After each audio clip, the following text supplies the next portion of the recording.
Levier Fine Writing Instruments presents the sharpening process of a 1/4 padding tool, a 1/8 padding tool, round and squared nose scraper. The first tool that we are going to sharpen is a 1/4 padding tool. It's always recommended to paint the bevel or the contact area of the tool with the grinding wheel to see how our sharpening process is progressing. The sharpening process that we are going to do to this tool is going to be almost with no jig control. The combination of the angle of the platform and the coloring of the bevel is going to be key for the sharpening process. By doing light passes between the grinding wheel, we can see how the sharpening process is progressing. The setting of the tool is very important. If the distance between the grinding wheel and the tool is not properly adjusted, we can have several damages, not only to the grinding wheel or the tool. This can only be a safety hazard. Our sharpening process is completed. It's now time to move to a different tool.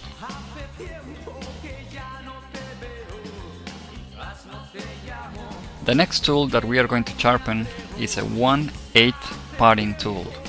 This is also part of the set of the Robert Sorby micro turning tools. The sharpening process is going to be very similar. The only thing that we need to adjust is the distance between the platform and the grinding wheel.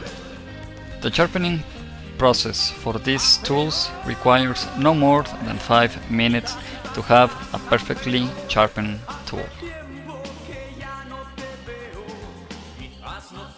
The round nose scraping tool. In this process, we are not only trying to get the tool sharpened, we are also trying to have the same angle as the one provided with the tool.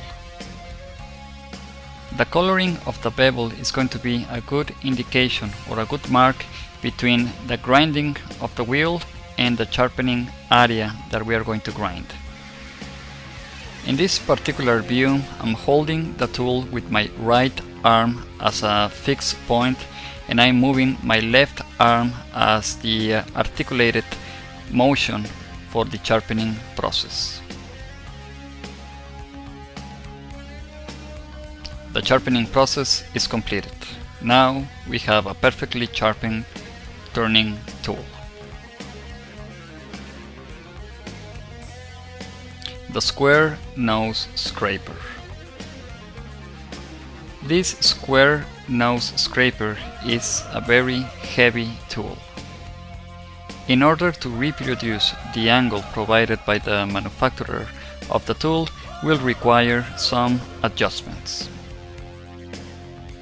Here, the coloring of the bevel is going to be extremely important because it's going to be the way to validate that the grinding process is being done properly.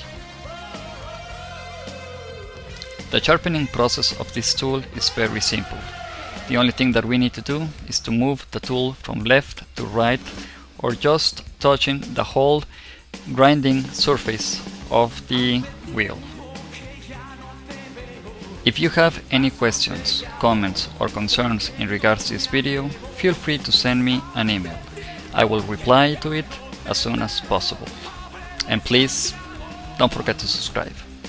Thank you.